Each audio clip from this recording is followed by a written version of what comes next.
You think you're safe in your own house. You think your neighborhood is quiet, untouchable. But what if I told you that one night, a stranger slipped into our family's house, killed them in cold blood, and then stayed there for hours, eating their food, using their computer, even changing into their clothes? This isn't a movie. This happened in one of the safest suburbs of Tokyo. And the most chilling part, we have his DNA, his fingerprints, even the clothes he wore that night. But he's never been caught. Tonight, we step inside the walls of Setagaya Family Home and into the mind of a killer who vanished into the night without a trace.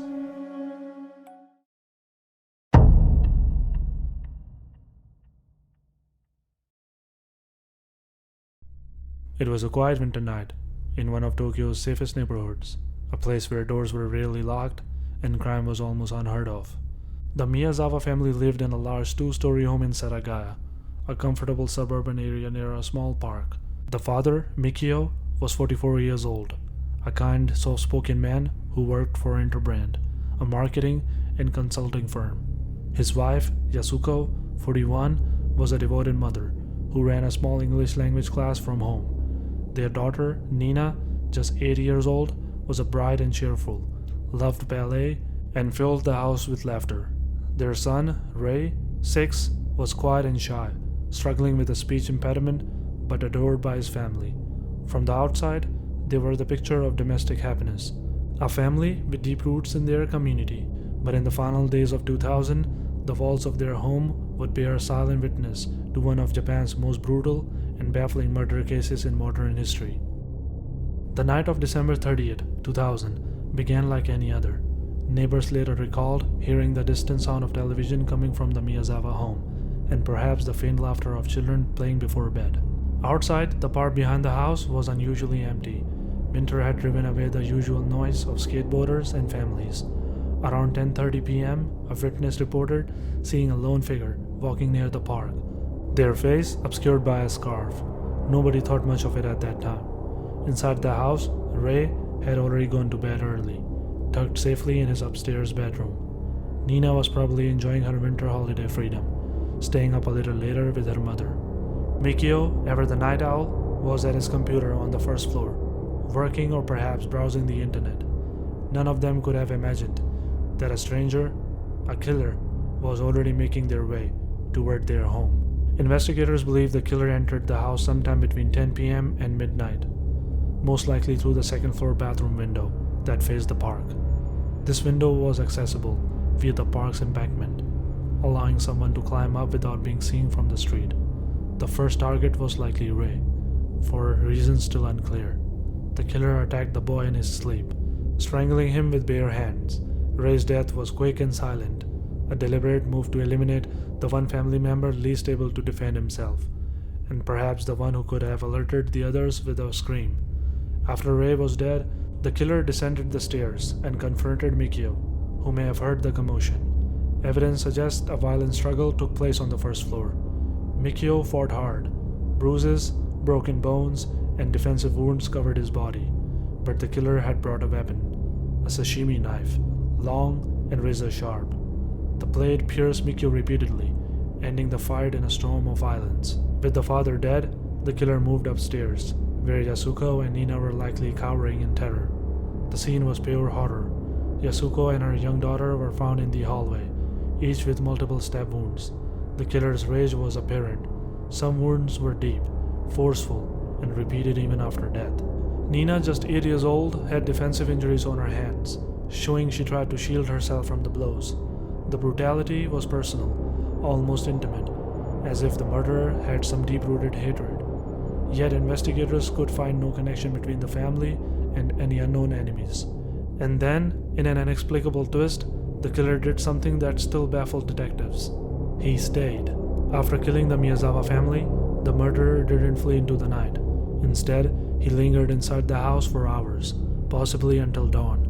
He rummaged through drawers, ate food from the fridge, and even used the family computer to access websites.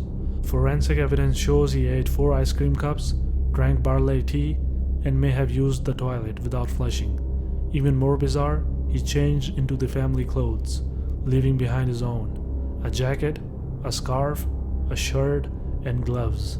These items were examined and revealed something startling.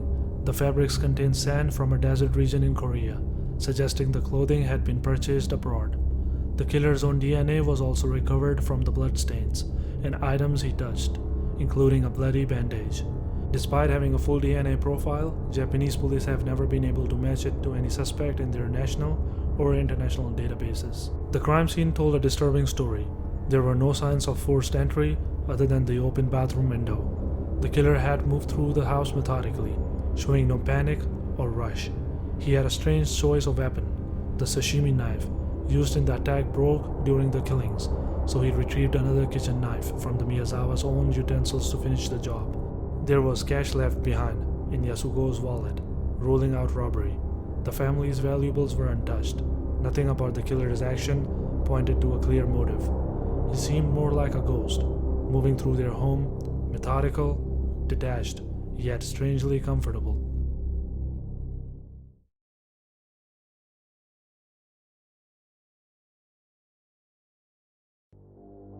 The following day, December 31st, Yasuko's mother grew concerned when she couldn't reach her daughter.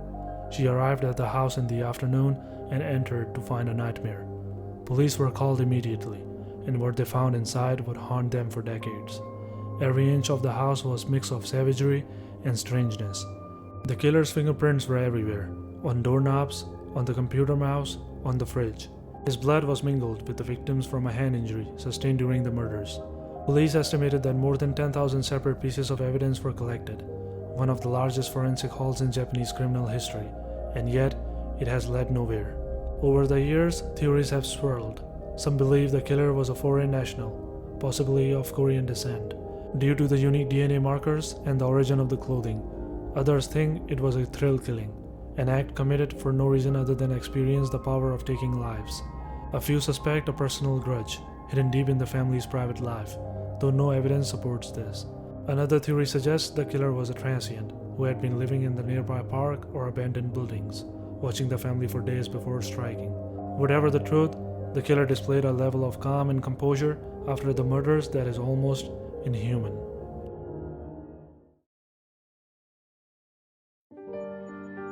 The Setagaya family murder remains unsolved to this day, more than 2 decades later.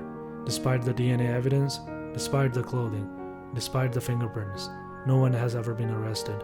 The Miyazawa home still stands, boarded up, a silent monument to a crime that Tokyo cannot forget.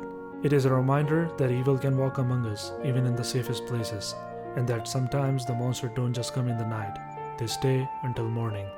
Somewhere out there, the person who butchered 4 innocent people in their own home is still living, breathing, walking through the world as if nothing happened. And perhaps, on quiet winter nights, they remember the icy stillness of that house in Setagaya, and the family whose lives they extinguished forever.